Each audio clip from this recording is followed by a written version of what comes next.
ณมหาวิทยาลัยอุบลราชธานีสมเกียรติศักดิ์ศรี So, welcome to the next in our series as Ubon Ratchathani and the International Relations Office seeks to present more of our international presence and our international faculty. So today we're happy to introduce our English instructor, Madison Pickard from the United States. And Madison, if I may ask, why does this picture represent home to you?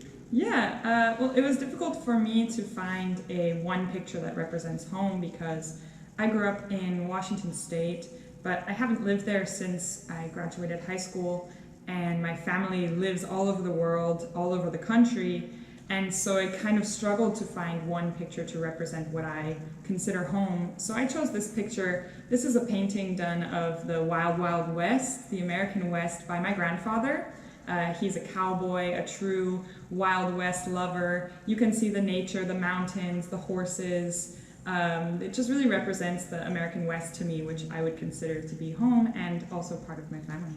So let me ask you, Madison, how is it that you came to Ubon and not Bangkok or France? Yeah, that's a good question. I was working in Australia previously, living in Australia, looking for a job, leaving Australia, going to the next place, and I thought, I want to go work somewhere where I'm going to have a bunch of opportunities and where I can kind of establish myself.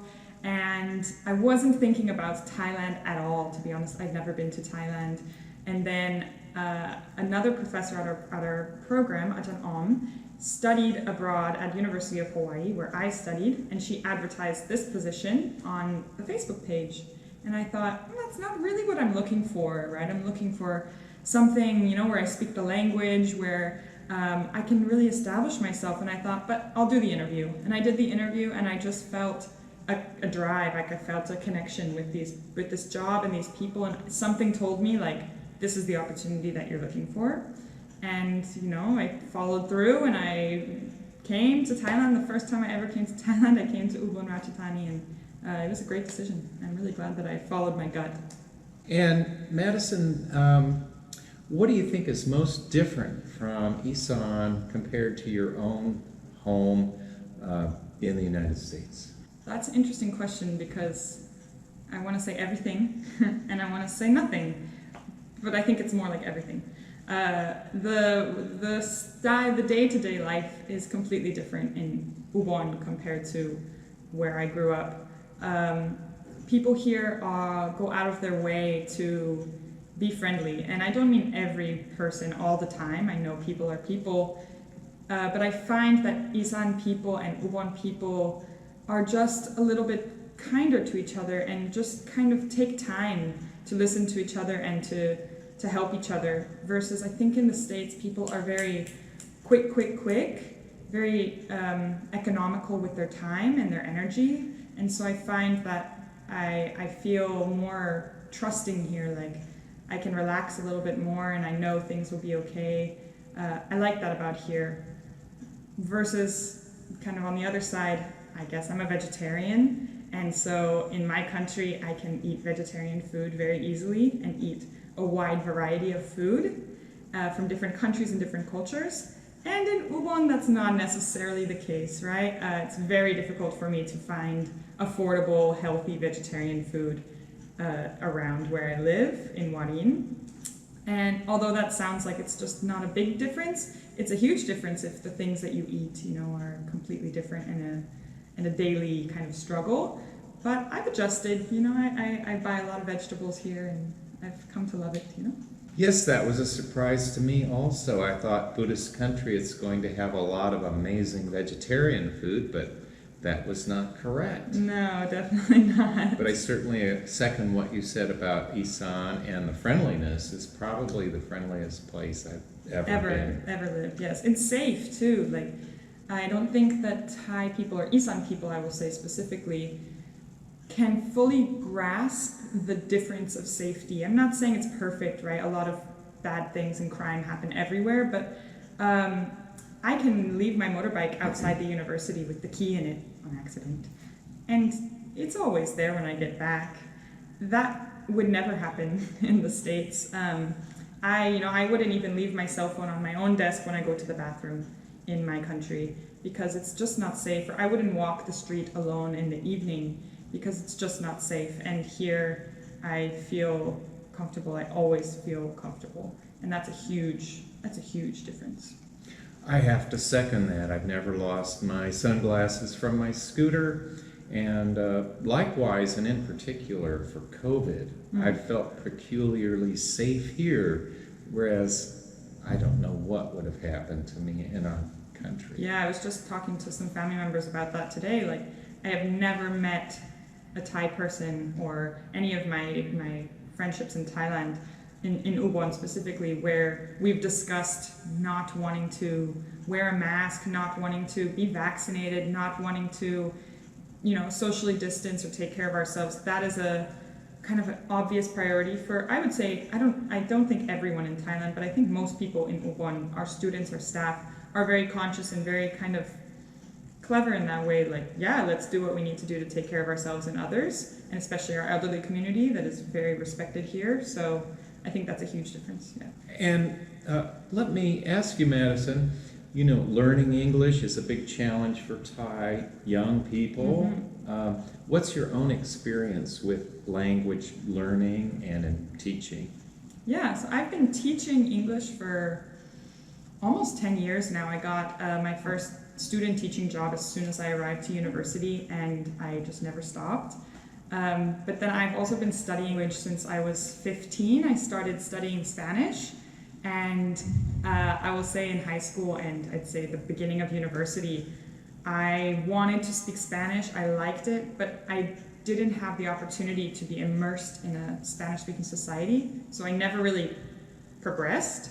I got kind of bad scores, not bad, but not great scores. It just never clicked.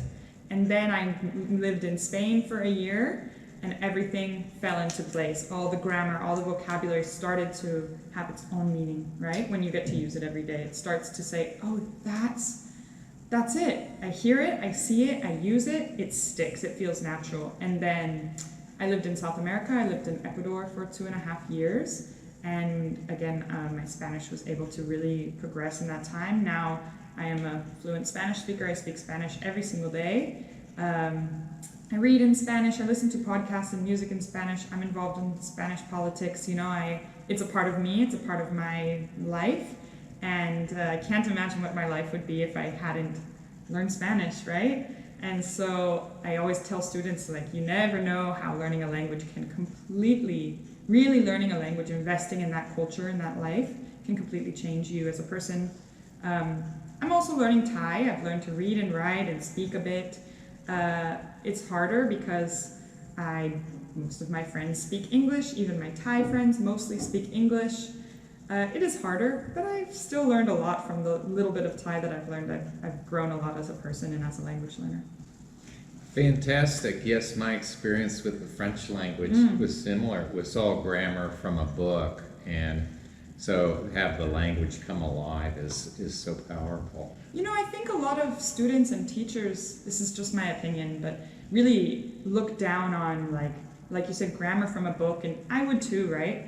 But then I think about the reality of you're living, for me, right? I was living in the United States, studying Spanish at 15 years old in a public school with 50 kids in the classroom. Almost none of them are ever going to speak Spanish in their lives. It's just a high school requirement, which is a good thing. It should be. They should learn even a little bit. And there's not the opportunity to immerse them in the culture or to really, get them to that level of learning in that style of education, right? Starting at 15, 2 hours a week, 3 hours a week, it's not going to happen. So I feel like that grammar and that vocabulary kind of drilling that I had in high school, I had the best teachers in the world. They did their very best. But until you're in a situation where you need to use it and it starts flowing, it's not going to stick. And that grammar and vocabulary, when I got to Spain and I had to speak, actually came in handy. And I started remembering, oh, remember that grammar practice we did all the time? That's what that's used for. So I appreciate both. Like, I think that you can learn a lot from grammar vocabulary drilling if you want to. or it can be really tedious, right? Yes, for me, learning Thai has been from Star Trek episodes in Thai because it's such a tonal language. And the grammar, fortunately, is quite simple. Right. But the tones and everything else is Very quite difficult. Yes. Okay. And finally, Madison, where do you see UBU headed internationally in the future?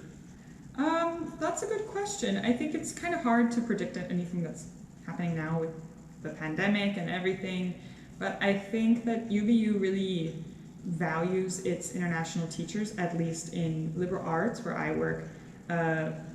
We have a lot of international teachers.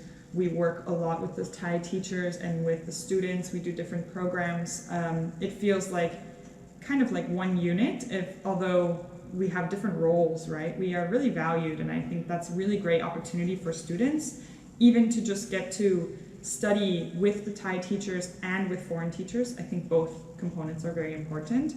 In the future, I would hope that, not that they need to increase the numbers, because I do think the balance is important, but just that they, retain teachers and that students are able to do more opportunity or have more opportunities to do projects with the teachers so that they get more chances to really communicate and exchange culture, right? Having an international teacher in your school is a huge benefit. It's a huge window of opportunity for you to learn about their culture, about the world. Most of your international teachers have seen a lot of the world because they're outside of their country, and so talk to them and really try to make connections with them, and then you never know, you could end up working in their country, or you could end up building contacts with them, and you just never know. So I would recommend that students invest in their teachers as much as their teachers invest in them, and you will see the results. There's no doubt about it. The future is global for all of us, and that's a threat and an opportunity. Yes, definitely. Well, thank you, Madison, for coming and presenting your views and thoughts from an American perspective. Yes, thank you very much. Thanks for having me.